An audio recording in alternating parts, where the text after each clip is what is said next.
What up, guys? It's J Rich TV back here with another video, and I'm here to discuss our boy, the vice captain. You know him, you love him, I love him, Roronoa Zoro, or should I say, Roronoa Shimosutsuki Zoro. Now check this out. I want to talk about his wano lineage and his relation to wano as a whole. Now, I want to start this off by saying we all know that Zoro's from Wano. It's obvious. I mean, from the pattern of the Straw Hats and their backstories, what we're learning is the main, I wouldn't say fodder, but our basic Straw Hats who have less lineage significance to the story, we got their backstories first, like Sanji, everybody else, I guess, I don't know. I may have shouldn't have even said that. Anyway, basically, given the backstories we've got, we have yet to explore Nami's full backstory of her father, Robin's full backstory of her father. Oh, and I got something for you for that too. And also, Zoro, we don't know who his mother or his father is. Now check this out. When Zoro first went to Koshiro's dojo, you gotta remember, he told Koshiro, like, look, I had already beat all the other local dojos around, and the thing is, he used the real swords when he beat the other dojos. Now, the first time he used bamboo swords was when he actually fought Kuina. Crazy, right? When he first fought Kuina, you gotta remember, guys, Kuina mopped the floor with him. It wasn't even a competition then. Now, when Kuina beat him, Zoro got angry. He picked up 2 bamboo swords and instead of the multiple that he was clenching, because he went 3-sword style, but the thing is, he was holding like 5 or 8 bamboo swords in his mouth to his hands. In the anime world, that's possible, I guess. But check this out though. Anyway, Kuina beat him, and the last time, remember, Zoro picked up 2 bamboo swords. And he did this, similar to the stance that Oden was using during his, his 2-sword style techniques. Now check this out. Kuina, when she saw that Zoro went 2-sword style with bamboo swords, she said, have you ever used 2-sword style before? So I'm not saying that Kuina knows Oden, I'm saying that she knows stories of Oden. In fact, I wouldn't even rule it out if Oden maybe held Kuina as a baby. We may not have even seen that in the flashback, because Oda can choose when and where to show certain moments of Oden. He doesn't have to show everything, remember that. Oda is like that. Because we might, during the Zoro final, because when we finally go to Zoro's past and whatnot, we might actually see a flashback of Koshiro and Oden holding Kuina. And we might see Zoro's father talking to him as well. Now check it. Back to Koshiro's dojo in Zoro's childhood. Now, when Zoro picked up the 2-sword style stands with bamboo katanas, Kuina beat him again. And she said, you're 10 years too early to be using that kind of technique, you imposter, or you little poser. She basically said, stop trying to be like Oden. She called him a fake Oden before we even knew who Oden was. How do I know this? Go back and read the chapter, it's obvious. Zoro was 9 years old when he fought Kuina the first time when they first sparred. When he went 2-sword style and she beat him again, she said he was 10 years too early. 10 years, which implies that Oden was 19 when he fully had trained and mastered the 2-sword style and became the strong person that he is. Which is similar to how Zoro mastered the 3-sword style and set sail off to his journey to become the world's greatest. Now, of course, I'm not saying that Zoro was the world's greatest at 19. I'm saying that he mastered his swordsman combat technique style at 19, which was the 3-sword style. Now, Kuina obviously knows of Oden through Koshiro's tales of her. She indeed knew that Oden was 19, indeed, when he mastered the 2-sword style. Otherwise, she would not have said that Zoro was 10 years too early when using the 2-sword style, using the bamboo weapons, because Zoro was 9 years old. When Zoro and Kuina made their promise that one of them would be the greatest when they had their last spar together in the night, there was an owl that was sitting in a tree watching closely to the conversation. Also, not even like watching closely, as owls do with the whoo. It was listening, and then after they made their promise to each other, the owl went to sleep. Something tells me that that owl was assigned to Zoro's well-being. That owl is a shapeshifter assigned to watch over Zoro as he grows up, just to make sure he becomes strong. Kalina's funeral. Now, here's the good part. Once we learn of Kalina's death, she was getting some type of sword sharpener or sword gel to sharpen her blade or katana or whatnot. But check this out. During the pallbearing of Kalina's body, as they're, yeah, I like that pallbearing. I'm paraphrasing it. As they were walking towards, the path, or walking down the path in the rain, and you see Zoro there mourning, mourning mentally because he doesn't show any emotion on his face yet.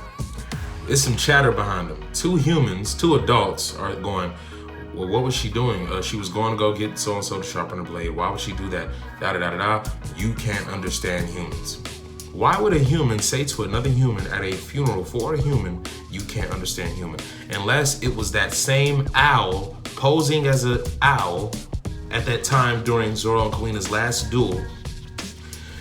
What if that owl is a shapeshifter and he was one of the pallbearers during Kalina's funeral, and he said, you can't understand humans? Why would a human say to another human at a human funeral, you can't understand human, unless that person was a shapeshifter? Oda was already throwing us Wano hints this whole time during the beginning of the One Piece start. And the thing is, we're just now catching on to it because Wano is the in-game arc. It is. Wano and Elbaf are the in-game arcs, and they're connected together. This is why you got to go back and watch the beginning of One Piece, read the beginning of the manga. If you aren't a manga reader, I feel sorry for you. I do. If you don't read the manga, I feel sorry for you, but I do not feel sorry for you. And what I mean by that is, I feel sorry for you because you're missing out on a great experience, but I don't feel sorry for you because you shouldn't be going around asking people what should I catch up on. You should have just been there. All right? But nah, no hard feelings though. Anyway, check this out though. Anyway, yeah, with Zoro, with Zoro though, he was 9 years old when he fought Kalina. Now back to Kalina's funeral. They said you can't understand humans. That was a shapeshifter, clearly a shapeshifter. Also, look at the pattern of the owl and look at the clothing patterns of the pallbearers during Kalina's funeral. Not just the pallbearers, but the people behind Zoro who are mainly talking, I guess. If they were behind him talking, I guess they might have been the pallbearers actually, yeah. It might have been, from the conversation, it looks like they show Zoro's face and then they show the words on the bottom of the screen. You would think it's coming from the people behind him, but you don't see voices moving, so it's obviously coming from the pallbearers, people holding the casket. Anyway, but even if it is coming from somebody behind Zoro in the scene that it shows, because you got to go back in the earlier chapters and watch it. Even if it is somebody from behind, why would a human say to another human, and I'm going to keep asking it, say to another human at a funeral, you can't understand humans? It was a shapeshifter. Because we know there's a shape-shifting foxes, but that doesn't mean that there are only foxes that are capable of shape-shifting. And I mean that there could be multiple shape-shifting forms of animals. We don't know.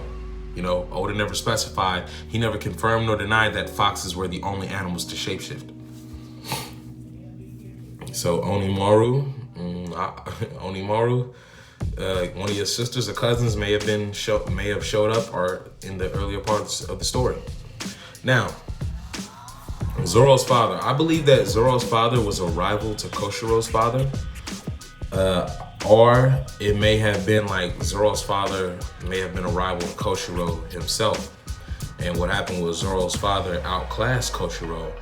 And when the Wado Ichimonji was made, Koshiro had first felt arrogant into feeling that he should deserve the Wado Ichimonji only due to him being the family lineage of the person who created it. Now, Zoro's father earned the Wado Ichimonji through a act of heroicness, which he may have saved Koshiro's life, because Koshiro, like I said, I believe that Koshiro stumbled upon his grandfather's blacksmith shop, took out the blade when he wasn't supposed to, maybe swinging it around, caused some sort of incident, not being able to realize the power that the blade held. Zoro's father had caught eye or wind of it.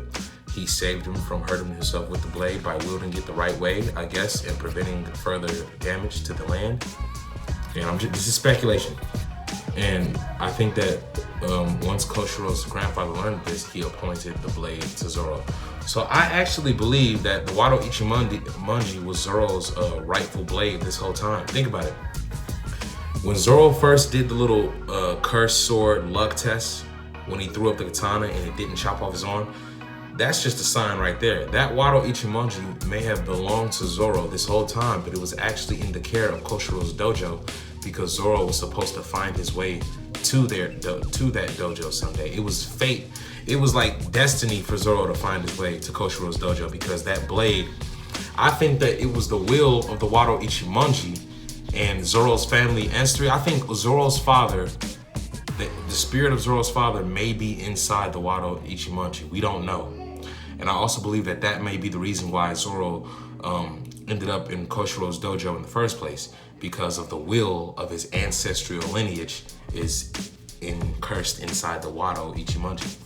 So that may be what attracted him to the dojo, along with the fact that he just wanted to spar or maybe challenge the dojo to take it over for his own ambitions. But somehow, I believe that Zoro's will has a connection to the Wado Ichimonji.